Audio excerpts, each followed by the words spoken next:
ভাৰতীয় গণতান্ত্ৰিক ইতিহাসত আজি এটা খুব আমাৰ কাৰণে উল্লেখনীয় আৰু প্ৰতিগৰাকী ভাৰতবাসীৰ কাৰণে গৌৰৱৰ দিন। আমি সকলোৱে জানো যে দেশৰ প্ৰধানমন্ত্ৰী মাননীয় নৰেন্দ্ৰ মোদী ডাঙৰীয়াই ইতিমধ্যে 12 বছৰ তেখেতৰ প্ৰধানমন্ত্ৰী হিচাপে কাৰ্যকাল ইতিমধ্যে সম্পন্ন কৰিছে।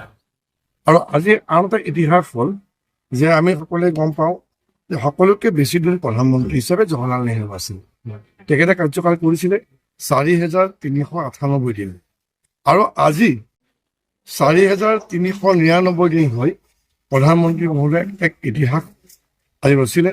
আৰু আমি সকলোৱে আজি ভাৰতীয় জনতা পাৰ্টীৰ প্ৰতিগৰাকী কাৰ্যকৰ্তা, আমাৰ বটদ্ৰৱা মণ্ডলৰ সভাপতিৰ পৰা আৰম্ভ কৰি বটদ্ৰৱা মণ্ডলৰ প্ৰতিগৰাকী মুখ্যমন্ত্ৰী, IVT, কামাজী, ৰাইডিঙে বটদ্ৰৱা পঞ্চায়তৰ প্ৰতিগৰাকী জনপ্ৰতিনিধি আৰু গোটেই আমাৰ কাৰ্যকৰ্তাসকলৰ সভাকাৰীসকল আহি আজি বটদ্ৰৱাত সময় আহি পেলাই গুৰুজনাৰ শ্ৰীচৰণলৈ আশীৰ্বাদ লৈছোঁ এইকাৰণে যে আমাৰ সকলোৱে শ্ৰদ্ধা প্ৰধানমন্ত্ৰী বিশ্বগুৰু নৰেন্দ্ৰ মোদী ডাঙৰীয়া যাতে দীঘলীয়া সময় আমাক নেতৃত্ব দিব পাৰে, তেখেতৰ সুস্বাস্থ্য, ৰাজনৈতিক দীঘলীয়া জীৱন আমি কামনা কৰিছোঁ।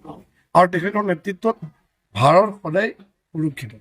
আৰু যি ধৰণে তেখেতে যোৱা সময়ছোৱাত প্ৰধানমন্ত্ৰী হিচাপে দেশৰ পেলাই কাম কৰিছে, আমাৰ কাৰণে স্মৰণীয় হৈ যাব। আৰু এইগৰাকী প্ৰধানমন্ত্ৰীক আমি সদায় যিমান পাৰোঁ 5 বছৰ, 10 বছৰ, 15 বছৰ তেখেতে যিমান দিন ধৰি নেতৃত্ব আমাক দিব পাৰে তেখেতে দিবৰ কাৰণে আমি ঈশ্বৰৰ ওচৰত প্ৰাৰ্থনা জনাইছোঁ তেখেতে সুস্বাস্থ্য হৈ থাকে আৰু আমাৰ সবলভাৱে আমাৰ নেতৃত্ব দি থাকে। গছ পুলি ৰোপণ কৰিছে তেখেতৰ দীৰ্ঘায়ু কামনা কৰাৰ লগতে আজি স্মৃতিত আমি ইয়াত 4জোপা গছ পুলি ৰোপণ কৰা হ'ল বটদ্ৰৱা থানৰ চৌহদত। গতিকে এইটো আজি আমাৰ কাৰণে এটা স্মৰণীয় দিন, ভাল লগা দিন।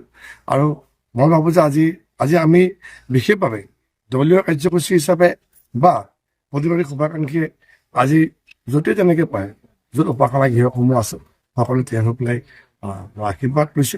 গতিকে মই ভাবোঁ যে তেখেতৰ দীৰ্ঘায়ু জীৱন হওক আৰু আমাক সবলভাৱে আমাক নেতৃত্ব দিব।